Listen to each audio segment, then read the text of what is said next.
Nebou et Irina font un rapport à Xavier Revel qui prend le relais de Carole Lecomte. Si l'on sait qu'avant d'être assassinée, celle-ci a été brutalisée, manque de bol. Les empreintes ne donnent rien. Seul Andrés Galliano, le propriétaire du ranch attaqué, pourrait être une piste. Bauer et Irina interrogent à nouveau Luna, qui n'a rien de plus à dire.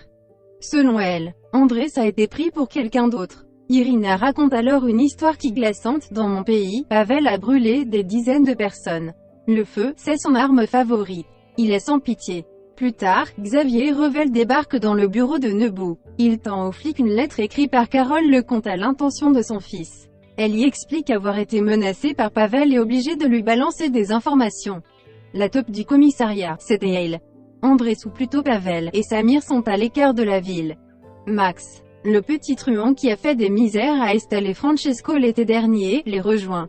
Il remercie Pavel de l'avoir fait sortir de prison et lui demande s'il faisait chanter Carole Lecomte et quel était son moyen de pression sur elle.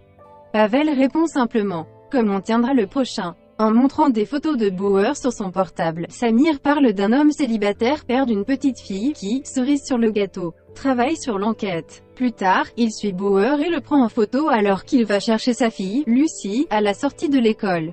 En fin de journée, après l'entrevue avec Bauer et Irina, Luna reçoit la visite de Karim Fedala. Il est venu la mettre en garde contre Andrés qui, selon lui, est lié à Pavel d'une façon ou d'une autre.